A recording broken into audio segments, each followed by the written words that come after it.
Hello everyone, नमस्कार और स्वागत है आपका आपके अपने चैनल भव्यम क्लासेस पे।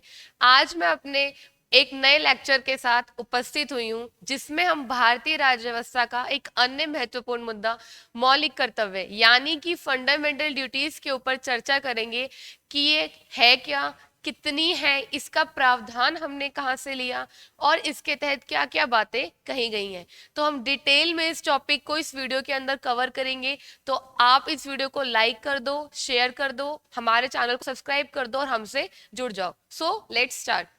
हमारे टॉपिक का नाम है मौलिक कर्तव्य। अगर हम शॉर्ट में बात करें तो ये ऐसी ड्यूटीज हैं, ये ऐसे कर्तव्य हैं जो एक व्यक्ति को जरूर करने चाहिए अपनी खुद की डेवलपमेंट के लिए, खुद की उन्नति के लिए और समाज की उन्नति के लिए। हालांकि इसके लिए आपको कोई प्रेशर नहीं डाल सकता, के लिए प्रेशराइज्ड नहीं है, कोई ऑर्डर नहीं है और ये आपकी गैर न्यायोचित, यानी हमने ये बात की थी राज्य के नीति निदेशक तत्व में भी, इस वर्ड की बात हमने तब भी की थी कि ये गैर नियोजित की श्रेणी में आते हैं। यानी अगर आप इन कर्तव्यों का पालन नहीं करेंगे तो इसके अगेंस्ट आपके ऊपर कोई एक्शन नहीं लिया जाएगा और ना ही न्यायालय में जाके आप इस चीज के लिए कुछ डिमांड कर सकते हैं। लेकिन फिर भी मौलिक कर्तव्य को आपको मानना चाहिए, ऐसा संविधान में वर्णित है और ये आपके और समाज दोनों की उन्नति के लिए जरूरी भी है। तो आओ इसको डिटेल में समझते हैं। सबसे पहली चीज ये क्या है, ये बुनियादी कर्तव्य है, ऐसे कर्तव्य जिनको आपको मानना चाहिए जिससे व्यक्ति की भी उन्नति होगी और विकास होगा। यानी कि आपकी खुद की भी डेवलपमेंट हो रही है इस चीज से और समाज और देश की प्रगति में भी ये कर्तव्य सहायक है। यानी अगर हर एक व्यक्ति अपने अपने लेवल पे, अपने अपने स्टेज पे इन कर्तव्यों का पालन करने लग जाए तो समाज में और देश में उन्नति और विकास जरूर होगा। अब यहाँ पे बात आ रही है कि हमने ये प्रावधान कहाँ से लिया।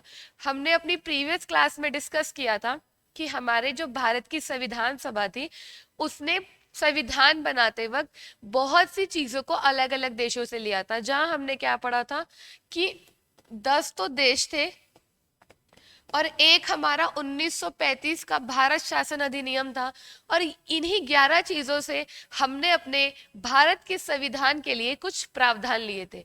और संविधान का स्रोत, इस टॉपिक पे जो मेरी क्लास थी उसमें हमने बात की थी कि हमने रूस से, जिसको हम पूर्व सोवियत संघ भी कहते हैं, उसमें मैंने डिस्कस किया था कि पहले क्या था, अमेरिका और सोवियत संघ यानी कि यूएसएसआर भी जिसे हम कहते हैं, ये दो महाशक्तियां थे।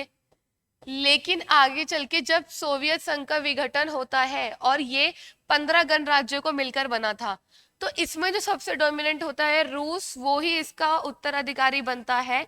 और ऐसे हम ये कहते हैं कि रूस यानी पहले का सोवियत संघ, यहां से हमने ये प्रावधान लिया है मौलिक कर्तव्यों का।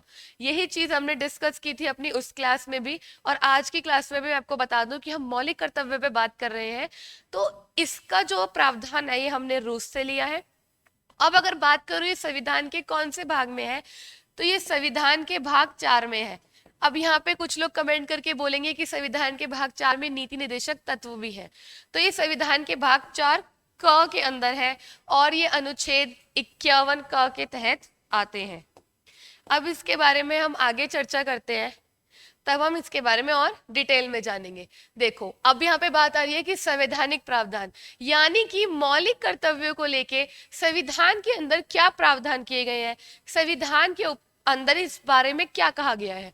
तो यहाँ पे मूल संविधान में तो मौलिक कर्तव्यों का कोई भी उल्लेख नहीं है। हमने क्या पढ़ा है कि भाग 2 में हमारी नागरिकता है, अनुच्छेद 5 से 11 के तहत, ये हम अपनी क्लास में डिस्कस कर चुके हैं। ऐसे ही हमारे भाग 3 में मौलिक अधिकार है, अनुच्छेद 12 से 35 के तहत, ये सब संविधान में वर्णित है। इसी प्रकार हमारे भाग 4 में राज्य के नीति निदेशक तत्व हैं जो 36 से 51 तक है। लेकिन संविधान में कहीं भी मौलिक कर्तव्यों का वर्णन नहीं था, लेकिन संविधान संशोधन के द्वारा भाग 4 क के अंदर मौलिक कर्तव्यों का वर्णन किया गया।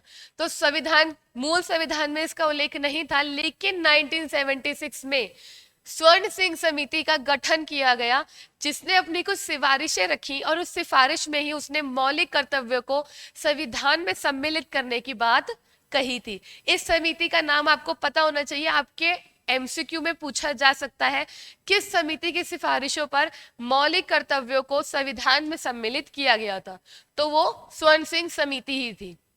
अब इसमें 42वां संविधान संशोधन हुआ। आपको ये भी पता होना चाहिए किस संशोधन के तहत मौलिक कर्तव्यों को संविधान में सम्मिलित किया गया।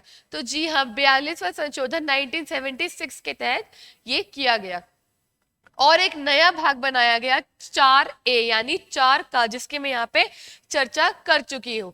और एक नया अनुच्छेद 51 का, 36 से 51 में हमारे राज्य के नीति निर्देशक तत्व यानी कि directive principle of state policy का वर्णन है। और अनुच्छेद 51 का बना दिया गया, जिसमें मौलिक कर्तव्यों का वर्णन कर दिया गया। ये संविधान संशोधन से हुआ, मूल संविधान में इसका कोई उल्लेख नहीं था। हालांकि जब इसको बनाया गया तो जो प्रावधान है वो कहाँ से लिए गए, रूस से लिए गए।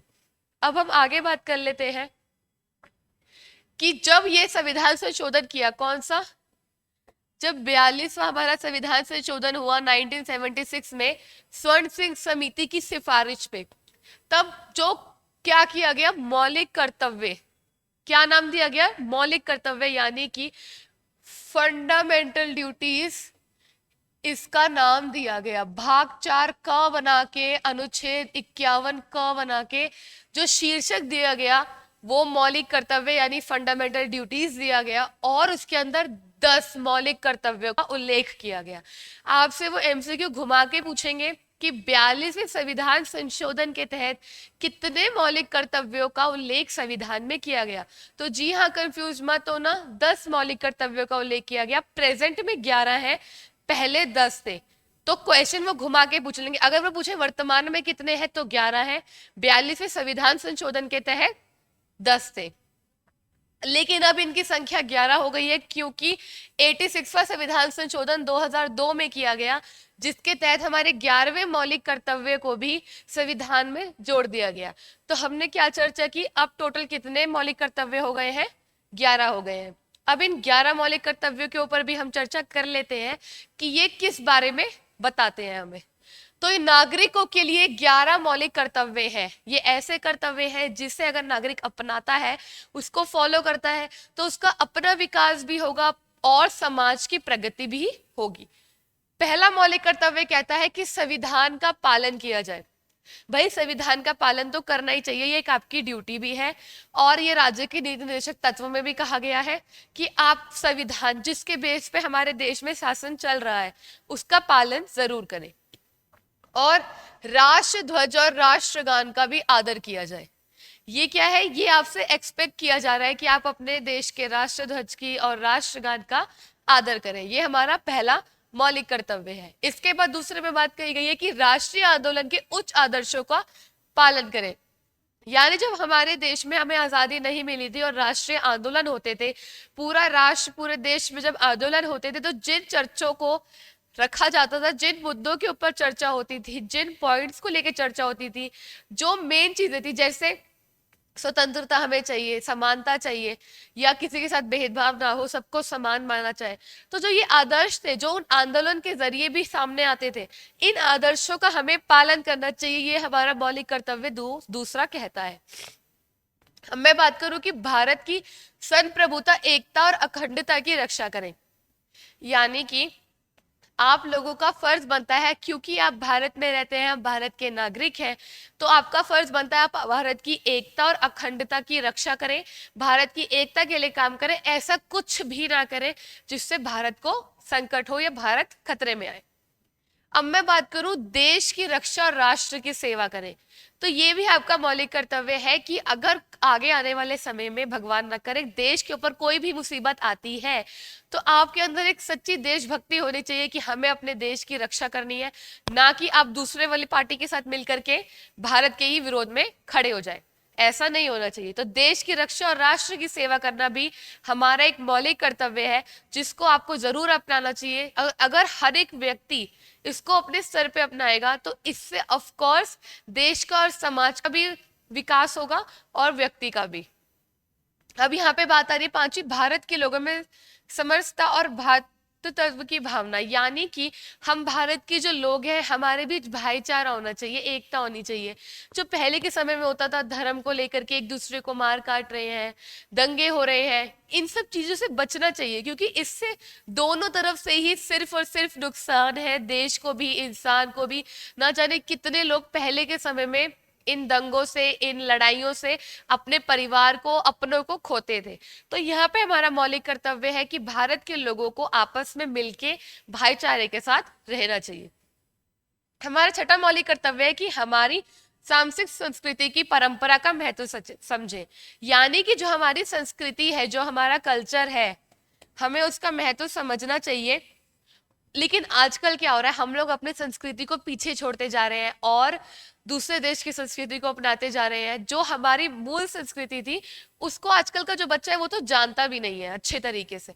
क्यों? क्योंकि वो दूसरे देशों की संस्कृति को इतना अपना चुके हैं, इतना उसमें लुप्त हो गए हैं बिल्कुल, कि हमारी संस्कृति धीरे धीरे कम होती जा रही है। इसलिए हमारा मौलिक कर्तव्य है, हमारा फर्ज बनता है कि हम हमारे देश की संस्कृति का बचाव करें, उसके महत्व को समझें और उसका पालन करें। अब हम बात कर लेते हैं कि अब हमारे और कौन कौन से मौलिक कर्तव्य हैं। यहाँ हमने 6 पर चर्चा कर ली है। हमारा 7वां मौलिक कर्तव्य है कि आपको पर्यावरण की रक्षा करनी है और प्राणी मात्र के प्रति दया भाव रखना है। भाई पर्यावरण की रक्षा तो आप अपने खुद के लिए कर रहे हो ना। पर्यावरण से हमें कितनी सारी चीजें मिल रही हैं, अगर पेड़ नहीं होंगे तो हम लोग सांस तक नहीं ले पाएंगे।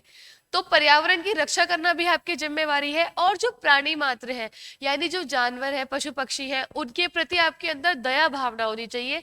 ये ही हमारा मौलिक कर्तव्य कहता है। इसके अलावा मानववाद तथा सुधार की भावना का विकास करें, यानी अगर हम लोग ज्यादा से ज्यादा सुधार के ऊपर फोकस करें कि कैसे इस चीज को इम्प्रूव किया जाए, कैसे यहाँ की कमी को हटाया जाए, तो उतना हमारा देश जल्दी प्रोग्रेस करेगा। तो ये भी हमारा मौलिक कर्तव्य है। और सार्वजनिक संपत्ति को सुरक्षित रखें। भाई आजकल लोग क्या करते हैं, अगर अपनी प्रॉपर्टी है तो बहुत संभाल के सहेज के रखेंगे। अगर कोई मिल गई सरकार की प्रॉपर्टी, सरकारी इमारत है, तो उसको कुछ भी हो रहा है कोई दिक्कत नहीं है, फिर इनको फर्क नहीं पड़ता। लेकिन ऐसा नहीं होना चाहिए। जो सार्वजनिक संपत्ति है वो हमें अपनी मान करके उसको संभाल के रखना चाहिए, उसको खराब नहीं करना चाहिए।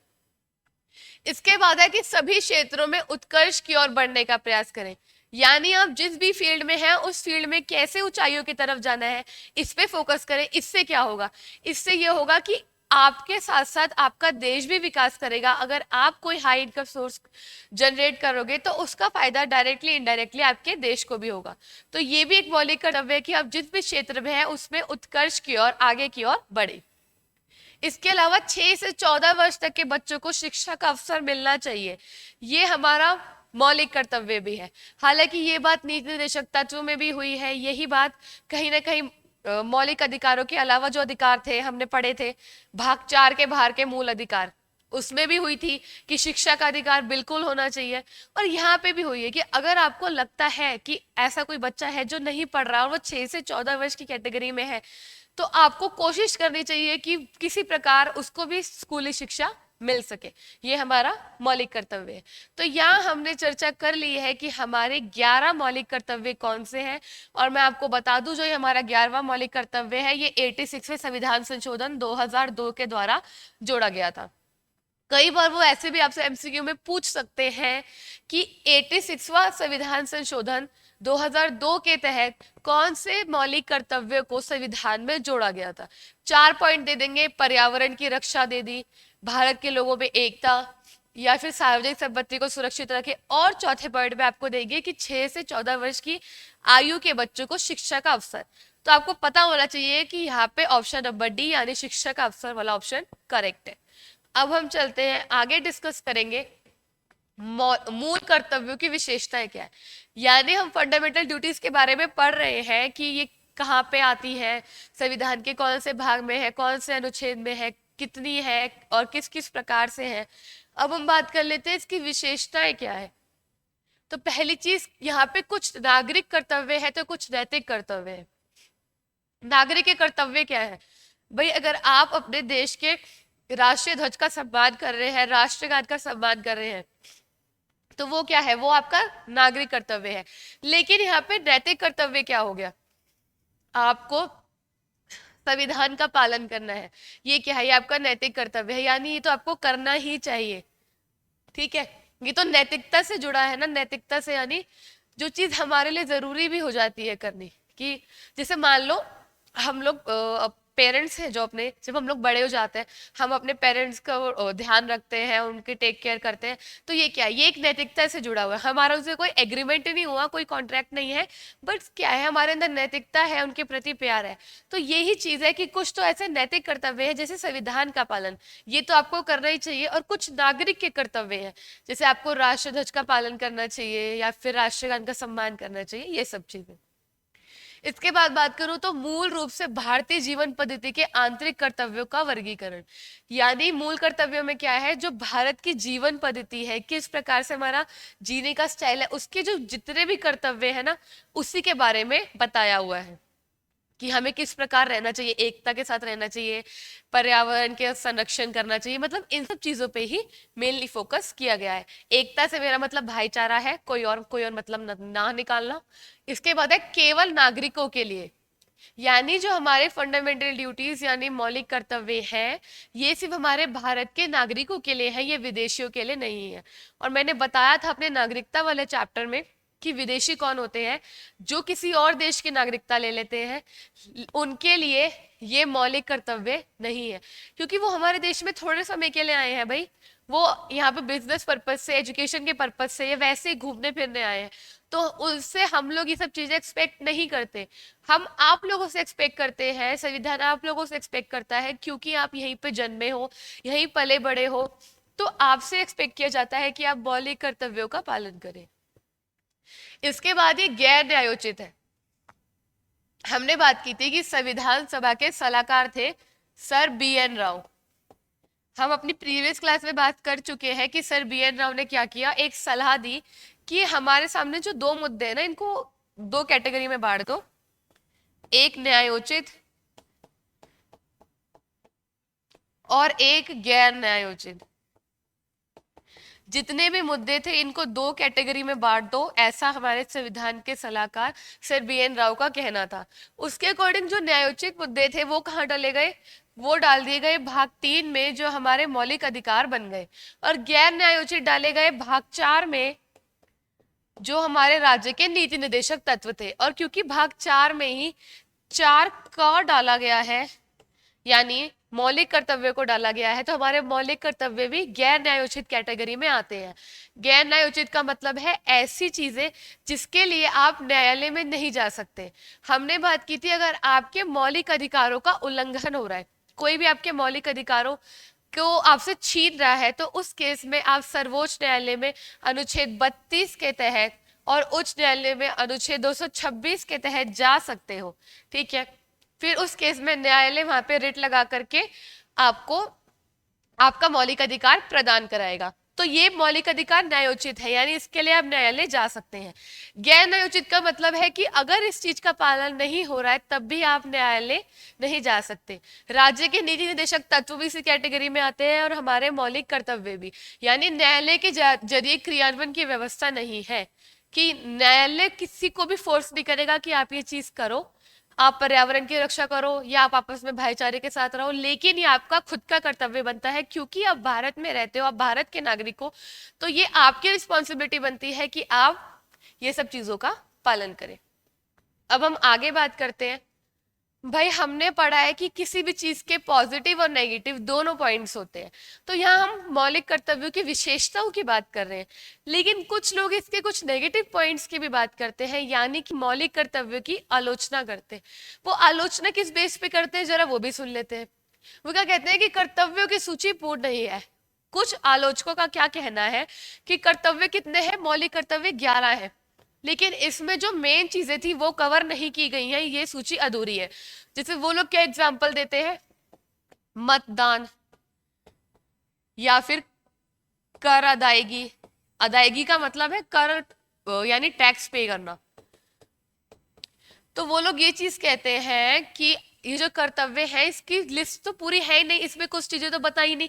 जैसे कि वोट डालना आपका मौलिक कर्तव्य है, आपको वोट डालना चाहिए, ये आपकी रिस्पॉन्सिबिलिटी है, या आपको टैक्स पे करना ही चाहिए सरकार को। तो ये क्या है, कुछ आलोचक कह रहे हैं कि ये बातें भी आपको मौलिक कर्तव्य में डालनी चाहिए थी, इसलिए इसकी सूची पूर्ण नहीं है। कुछ लोग कहते हैं कि कुछ कर्तव्य तो अस्पष्ट है, बहुअर्थी एवं समझने में कठिन है। यानी मौलिक कर्तव्य की जो 11 मौलिक कर्तव्य है उसमें कुछ ऐसे शब्दों का प्रयोग हुआ है जो एक सामान्य नागरिक के लिए समझना कठिन है, ऐसा हमारे आलोचक कहते हैं। मैं जो 11 मौलिक कर्तव्य आपको समझा रही हूँ, मैंने बहुत शॉर्ट में आपको लिख करके इजी वे में समझाया है, लेकिन संविधान में इसको जिस हिसाब से एक्सप्लेन किया है, कुछ आलोचकों का कहना है कि वो एक समान नागरिक के लिए समझ पाना कठिन है। अब अगली बात कहते हैं आलोचक कि ये नैतिक आदेश है। उन्होंने मौलिक कर्तव्यों को नैतिक आदेश कह दिया है। नैतिक का मतलब है नैतिकता से जुड़े, यानी क्योंकि ये गैर न्यायोचित है, भाई इसके लिए आप न्यायालय तो जा नहीं सकते कि फलाना बंदा भाई ये चीज को पूरी नहीं कर रहा, वो पर्यावरण की रक्षा नहीं कर रहा, चलो पहुंच जाओ न्यायालय। तो ऐसे तो नहीं है, ये गैर न्यायोचित है। इसलिए आलोचक क्या कहते हैं, ये एक नैतिक आदेश है, नैतिकता से भरे आदेश है, हमारी मर्जी हम माने या ना माने। तो वो यहाँ पे इस वजह से मौलिक कर्तव्यों की आलोचना करते हैं। और वो क्या कहते हैं कि आलोचक कहते हैं कि अतिरेक है, क्योंकि ये संविधान में, मूल संविधान में सम्मिलित नहीं थे, इसलिए वो मौलिक कर्तव्यों को अतिरेक भी कहते हैं। इसके अलावा कुछ आलोचकों का कहना है कि संविधान के भाग 4 में शामिल है। भाग 4 में कौन से मुद्दे हैं, गैर न्यायोचित। और कुछ आलोचकों का यही कहना है कि क्योंकि ये संविधान के भाग 4 में शामिल है, इसलिए इनका महत्व, इनकी वैल्यू कम है। अगर ये भाग 3 में मौलिक अधिकारों के साथ होते तो इनकी वैल्यू ज्यादा होती। ये सब बातें आलोचकों के द्वारा कही गई है। हालांकि जिन्होंने ये इस चीज को इंक्लूड किया था, स्वर्ण सिंह समिति के द्वारा जब इंक्लूड किया गया था उसकी सिफारिश के बेस पे, तो बेसिकली उनका कहना भी ये चीज की थी कि आप लोग इसको भाग 3 के साथ डालो, हालांकि इसको भाग 4 के साथ डाल दिया गया। अब हम आगे डिस्कस कर लेते हैं कि मौलिक कर्तव्यों का महत्व क्या है। भाई क्या इंपॉर्टेंस है हमारी लाइफ में मौलिक कर्तव्यों की। अभी तक हमने विशेषताओं पर चर्चा कर ली, आलोचक क्या कहते हैं उसके बारे में चर्चा कर ली। अब हम मौलिक कर्तव्यों का महत्व भी जान लेते हैं, क्योंकि आलोचकों ने तो कह दिया कि भाई आपने इसको संविधान के भाग 4 में डाल दिया, इसलिए इसकी वैल्यू बहुत कम है। बट हम जानते हैं कि एक्चुअल में इसकी क्या वैल्यू है, क्या महत्व है। तो देखो, ये संविधान की व्याख्या के लिए, जैसे राज्य के नीति निर्देशक तत्वों का इस्तेमाल होता है संविधान की व्याख्या के लिए, उसी प्रकार से हमारे मौलिक कर्तव्यों का भी प्रयोग संविधान को एक्सप्लेन करने के लिए, संविधान की व्याख्या करने के लिए होता है। इसके साथ साथ जो समाज विरोधी गतिविधियां हैं उनके खिलाफ ये चेतावनी के रूप में है। समाज विरोधी गतिविधियां जैसे अगर आप पर्यावरण को नुकसान पहुंचा रहे हो, आप सार्वजनिक संपत्ति, सरकार की जो भी संपत्ति है उसको नुकसान पहुंचा रहे हो, तो ये जो ऐसे काम है ना, जो समाज विरोधी काम है, उसके खिलाफ एक चेतावनी के रूप में है क्या, हमारे मौलिक कर्तव्य। यानी कि अगर एक व्यक्ति पर्यावरण को खराब कर रहा है या कोई और ऐसी हरकत कर रहा है, तो उसको कहीं ना कहीं ये चीज पता है कि मैं क्या कर रहा हूं, मैं मौलिक कर्तव्यों को नहीं मान रहा। तो मौलिक कर्तव्य एक तरीके से चेतावनी के रूप में है। ये संविधान की व्याख्या के लिए जरूरी है, यानी कि जो हमारे मौलिक कर्तव्य हैं जिसका 42वें संविधान संशोधन के द्वारा संविधान में वर्णन किया गया, ये किस लिए संविधान की व्याख्या के लिए जरूरी है। जैसे हमारे राज्य के नीति निर्देशक तत्व संविधान की एक्सप्लेनेशन में काम आते हैं, ऐसे मौलिक कर्तव्य भी आते हैं। इसके बाद बात करूं, ये समाज विरोधी गतिविधियों के खिलाफ चेतावनी के रूप में कार्य करते हैं। यानी समाज विरोधी गतिविधियां कौन सी है, जैसे अगर आप पर्यावरण को नुकसान पहुंचा रहे हो, आप सरकार की जो भी प्रॉपर्टी है उसको खराब कर रहे हो, उसको तोड़ रहे हो, फोड़ रहे हो, कुछ भी कर रहे हो भाई, तो उस केस में क्या है, आपको कहीं ना कहीं ये ध्यान आ जाएगा भाई ये मैं अपने मौलिक कर्तव्य का पालन नहीं कर रहा। हालांकि इसके लिए कोई सजा नहीं है, लेकिन स्टिल भी मैं अपने मौलिक कर्तव्यों का पालन नहीं कर रहा। तो ये क्या है, समाज विरोधी जो गतिविधियां हैं उसके खिलाफ चेतावनी के रूप में है। सजा नहीं है, लेकिन एक चेतावनी है, एक वार्निंग है। इसके बाद बात करूँ, ये नागरिकों के लिए प्रेरणा स्रोत है। प्रेरणा स्रोत मतलब जो हमें इंस्पायर करे कि हमें ये यार ये चीज करनी चाहिए। तो ये क्या है, ये एक पूरा फ्रेमवर्क है, एक पूरा फ्रेमवर्क है कि भाई ये बातें इसके अंदर लिख दी, इसको फॉलो कर लो, इसके अकॉर्डिंग चलो। तो भारत के नागरिक हो आप भारत में रहते हो, तो उसके लिए आप भारत के लिए आपके क्या फर्ज होने चाहिए ये आपको मौलिक कर्तव्य बताते हैं। तो ये नागरिकों के लिए प्रेरणा स्रोत भी है और ये नागरिकों में अनुशासन और प्रतिबद्धता बढ़ाते हैं। अनुशासन कैसे भाई, अगर आप सब चीजों को फॉलो कर रहे हो जो मौलिक कर्तव्य में लिखा है तो आप हमारे भारत के बहुत अच्छे नागरिक हो, समझ गए। तो आप क्या कर रहे हो, आप अनुशासन को बढ़ा रहे हो, आप डिसिप्लिन में रह रहे हो। इसके द्वारा ये विधि के द्वारा लागू है, यानी कि भाई हाँ किसी ने ऐसे ही नहीं इसको रख दिया।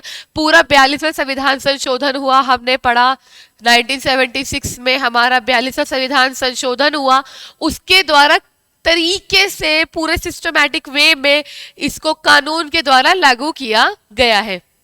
इसके बाद चर्चा करूं तो अदालतों को किसी विधि की संवैधानिक वैधता के संबंध में सहायता करते हैं, यानी जब जो अदालत है वो किसी चीज पर निर्णय ले रही होती है उस केस में ये संवैधानिक वैधता के संबंध में भी सहायता प्रदान करते हैं। तो यहाँ आप देख रहे हो कि मौलिक कर्तव्यों का कितना ज्यादा महत्व है।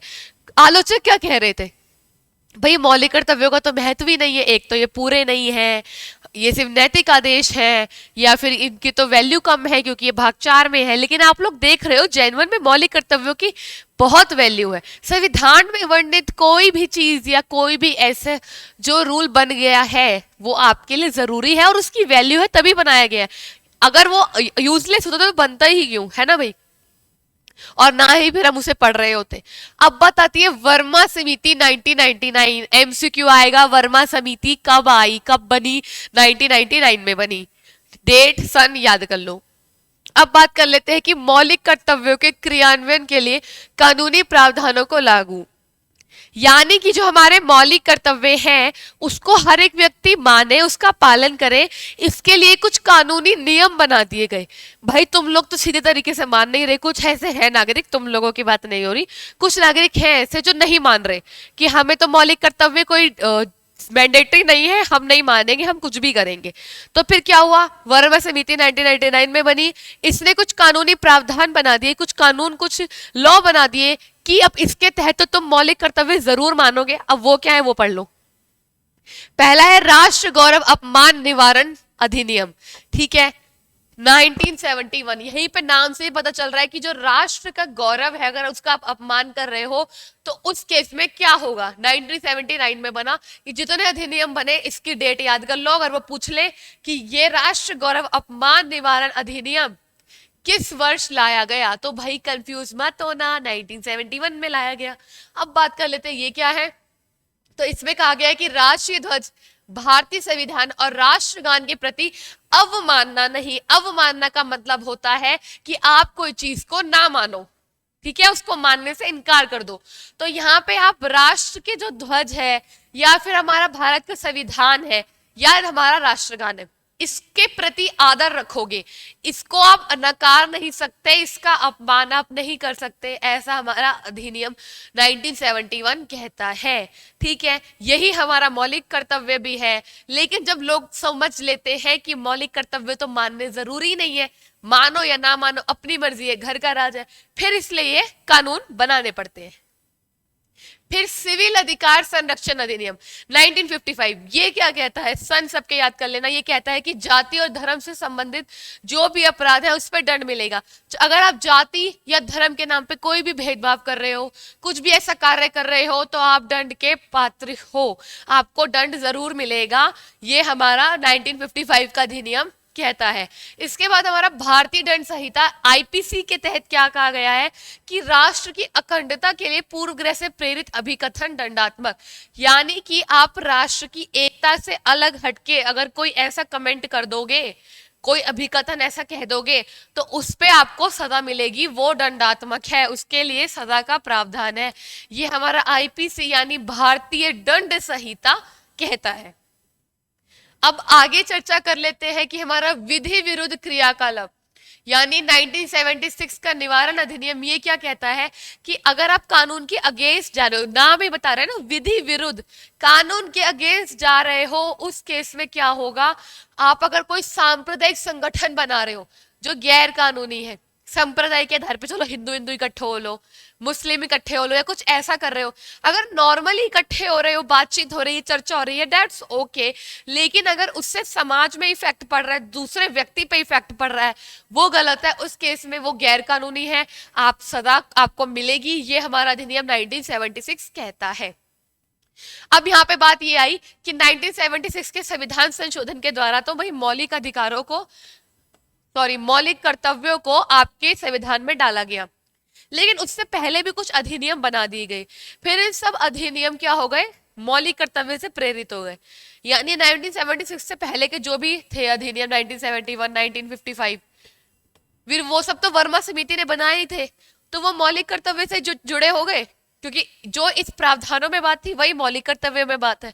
इसलिए अगर मौलिक कर्तव्यों को नहीं माना जाएगा तो इन अधिनियम के द्वारा मनवा लिया जाएगा।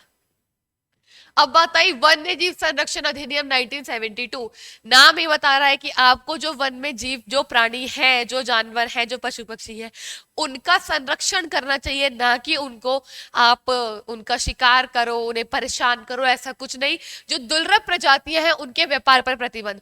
भाई अपने फायदे के लिए पर्यावरण को या फिर वन्य जीवों को नुकसान पहुंचाना बंद करो।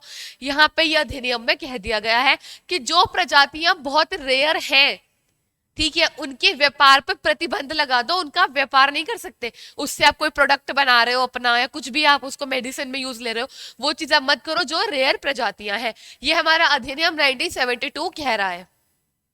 फिर वन संरक्षण अधिनियम, यहाँ पे ऊपर वाले में बात हो रही है वन्य जीव संरक्षण, जो वन में जीव रह रहे हैं।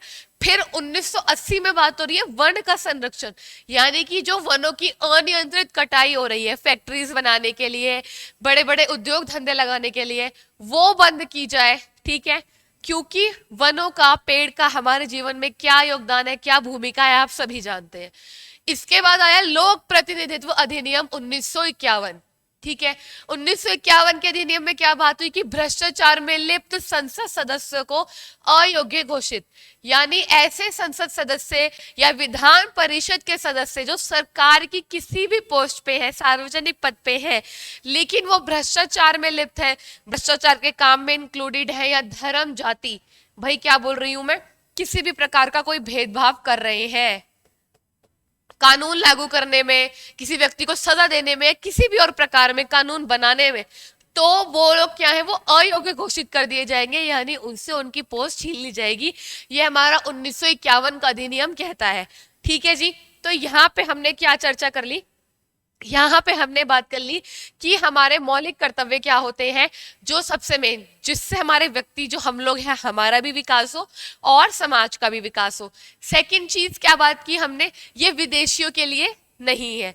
तीसरी बात हमने की कि ये भाग 4 क के तहत जोड़े गए अनुच्छेद 51 क संविधान के अंदर भाग 4 क के तहत जोड़े गए, क्योंकि भाग 4 में तो नीति निर्देशक तत्व है। भाग 4 क के तहत मौलिक कर्तव्य जोड़े गए। 51 क अनुच्छेद के तहत इसका वर्णन किया गया संविधान के अंदर। पहले कितने, 10 मौलिक कर्तव्य थे। ठीक है, 86वां संविधान संशोधन हुआ 2002 में, उसके द्वारा ये 11 कर दिए गए। 11वां हमारा मौलिक कर्तव्य क्या है कि 6 से 14 वर्ष के जो बच्चे हैं उनको शिक्षा का अधिकार दिया जाए। फिर हमने बात की कि हमारे 11 मौलिक कर्तव्य कौन से हैं और उनकी विशेषताओं पे चर्चा कर ली। इसके बाद हमने आलोचना भी देख ली कि भाई वो क्या कह रहे हैं, तो नैतिक करार है, नैतिक आदेश है, या फिर ये तो गैर न्यायोचित है। गैर न्यायोचित यानी जिसके लिए आप न्यायालय में नहीं जा सकते, तो ये ऐसी आलोचनाएं भी की गई। फिर हमने उसका महत्व भी जान लिया, भाई बहुत जरूरी है, क्योंकि संविधान की भी व्याख्या कर रहे हैं यही। ठीक है, और इसके थ्रू कानून भी पालन हो पा रहा है, विधि द्वारा पारित है ये सब चीजें, तो ऐसे हमने उसका महत्व भी जान लिया। और उसके बाद हमने ये भी जान लिया कि बेशक 1976 42वें संविधान संशोधन के द्वारा इसको डाला गया, किसके अंदर, संविधान के अंदर, लेकिन इससे पहले और इसके बाद में, जैसे पहले 1951, 1955, 1971 और इसके बाद में 1970, 1980, 1970, 1972 और 1980, इसमें भी ऐसे अधिनियम बने जिससे, जो वर्मा समिति के द्वारा बने, जो 1999 में आई। तो ये जो सारे अधिनियम थे, इसने क्या किया, मौलिक कर्तव्य वाली बातों को ही अधिनियम बने लेकिन अगर जो मौलिक कर्तव्य सीधे सीधे तरीके से नहीं मान रहा, वो इन अधिनियम के थ्रू माने, ये प्रावधान हो गया। तो यहाँ पे हमारा ये जो चैप्टर है मौलिक कर्तव्य यानी कि फंडामेंटल ड्यूटीज, ये खत्म होता है। आई होप मैंने आपको इसके सारे पॉइंट्स, सारे व्यू पॉइंट्स, सब टॉपिक क्लियर कर दिया है। आपको वीडियो पसंद आए तो वीडियो को लाइक कर दो, शेयर कर दो, हमारे चैनल को सब्सक्राइब कर दो, बेल आइकन का बटन जरूर प्रेस कर देना। और मैं ऐसे ही आगे भी सारे इंपॉर्टेंट टॉपिक्स पर वीडियो लेकर के आती रहूंगी, तो हमारे चैनल से जुड़ जाओ। Thank you so much.